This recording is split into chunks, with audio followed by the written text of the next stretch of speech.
Hello, Luke Nichols here with the law firm of Nichols and Green, and welcome to my back deck. I'm going to talk to you a little bit about how the coronavirus is affecting our court system, the court closures, and what's going to happen next. As you may already know, yesterday, Monday, March 16th, the Virginia Supreme Court announced that they would be rescheduling all non-essential trials or hearings until April 6th, and that they would reevaluate whether they should extend the closure before then. So there's a good chance that this closure will extend beyond April 6th. All the hearings that are affected are non-essential hearings. This means anything but criminal trials where the defendant is being held without bond, bond motions, protective orders, and a few other things. So all the basic traffic ticket cases, criminal matters where the defendant is out on bond, all that stuff has been rescheduled. But what's going to happen when they reopen? We have a little bit of an idea what might come next.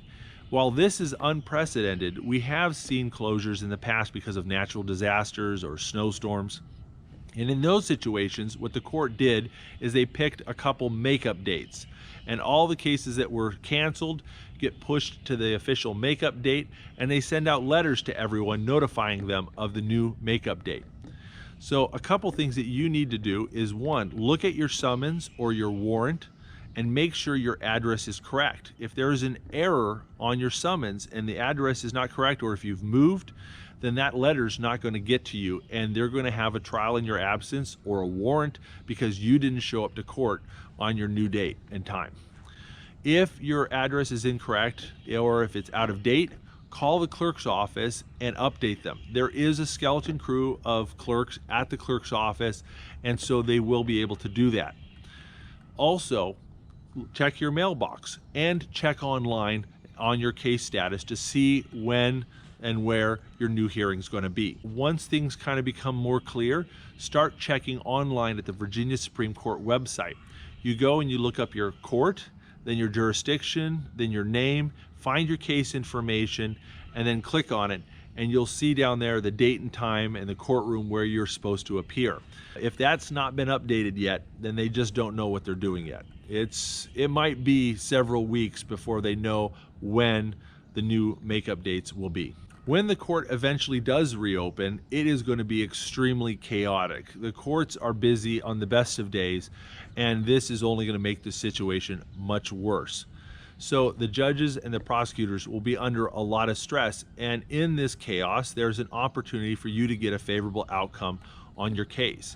Those of you who have attorneys, you can reach out to the prosecution in some jurisdiction before the trial date and try to work things out.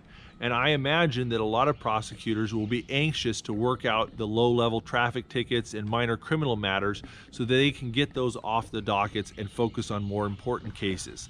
So if you're thinking about hiring an attorney, make sure you do that sooner rather than later so that they can take advantage of this opportunity to try to work your case out in advance. Additionally, once the courts reopen, there's a lot of people who are not going to want to come to court. You're not going to want to take off more time from work to go to court, and a lot of people, for health reasons, are not going to want to appear in court. In many jurisdictions, in a lot of different types of cases, you can waive your appearance and send your attorney in your place instead.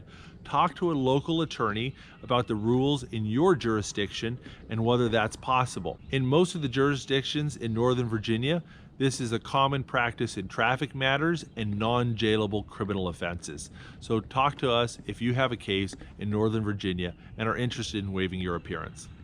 Well, hopefully this has been helpful and answered a few questions about this very fluid, changing situation. Well, if you have a criminal or traffic matter here in Northern Virginia, don't hesitate to call us. We're happy to represent you or answer your questions. We're completely set up to work remotely via email and telephone, and we're open for business during this time.